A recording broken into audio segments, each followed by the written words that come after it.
युद्ध के टाइम में क्या हुआ कि पाकिस्तान ने जहर मिला दिया पानी। हाँ, कि फला नदी में जो है जहर मिला दिया है, और सिखों के खिलाफ जो नरसंहार हुआ उसमें कि फला मोहल्ले की पानी की टंकी में जो वाटर टैंक है उसमें जहर मिला दिया गया है।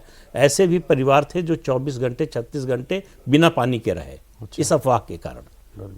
तो ऐसी अफवाह तो देश में अराजकता, प्रदेश की बात है तो प्रदेश में अराजकता फैलाने वाली है। वो लड़ तो रहे इलेक्शन कमिशन से, उन्होंने लड़ते रहे, वो कुछ भी बोलते रहे, कहना शुरू कर दिया। नहीं, वो लड़ तो कांग्रेस पार्टी से भी रहे थे और पूरे विपक्ष ये सब पर आरोप लगा रहे थे कि इनका भ्रष्टाचार है। शरद पवार का उनके पास जो है स्विस बैंक का अकाउंट नंबर था, ये बताते थे।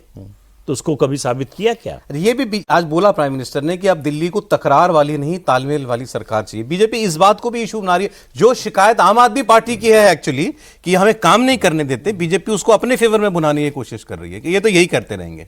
हाँ बिल्कुल, क्योंकि वो इस लिहाज से भी कि बहुत सारे ग्राउंड पे ये फीडबैक बीजेपी को मिल रहा है कि आम आदमी पार्टी ने जो नैरेटिव गढ़ा कि हमें काम नहीं करने दिया था अपनी असफलता के लिए, तो उसके तर्क के तौर पे ये इस्तेमाल किया गया आम आदमी पार्टी के द्वारा कि केंद्र की सरकार हमें काम नहीं करने दे रही है। बीजेपी के अपने इलेक्शन सिस्टम को ये मैसेज मिला था, तो उसको भी काउंटर करने के लिए प्रधानमंत्री नरेंद्र मोदी ने बोला। दूसरी चीज़ सौरभ की अगर यमुना वाले पे आप देखें तो इसमें आपको समझ में आएगा कि अरविंद केजरीवाल ने जो स्मार्ट मूव चला उसका उन्हें फ़ायदा।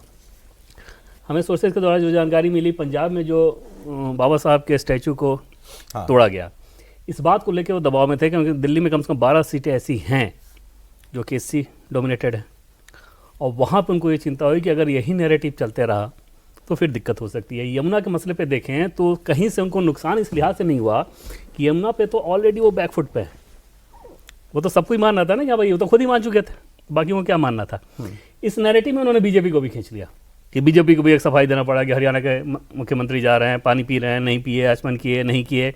ये यहाँ पर बीजेपी के रणनीतिकार शायद अब उनको ये समझ में आ रहा होगा कि थोड़ी सी चूक हुई कि हमें इसमें जाने की जरूरत नहीं थी, क्योंकि यमुना पे तो अरविंद केजरीवाल बुरी तरह से बैकफुट पे थे और बैकफुट पे ही रहना था उनको। नहीं, लेकिन देवेंद्र मैं बताऊं, ऐसा भी तो वोटर होगा ना दिल्ली के अंदर, जैसा इन्होंने सर ने कहा कि भाई कैसे कोई आदमी ये बात कह सकता है।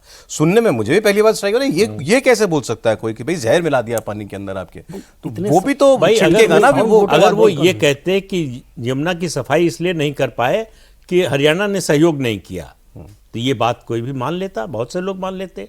लेकिन ये कहना कि जहर मिला रहे हैं, जिस पानी को इस देश का प्रधानमंत्री, राष्ट्रपति, पूरा केंद्रीय मंत्रिमंडल और खुद अरविंद केजरीवाल का मंत्रिमंडल और उनके पार्टी के लोग पानी पी रहे हैं, उस पानी को आप कह रहे हैं कि इसमें हरियाणा जहर मिलाकर भेज रहा है, तो मतलब गैर जिम्मेदारी की भी एक हद होती है। ये मतलब लोग ये इररिस्पांसिबल रिमार्क तो लगा होगा ना। वैसा बयान नहीं होता तो ये 4 दिन चलता क्या? उनको तो ये सीधे से नैरेटिव देना था ना। 4 दिन चलने से फायदा हो गया होगा क्या उनको?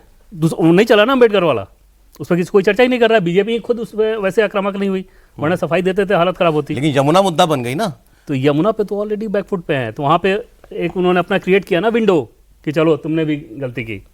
अम्बेडकर पे जाते तो उनको नुकसान था ज्यादा। एक बार बताऊं सौरभ, ये अरविंद केजरीवाल की पुरानी आदत है।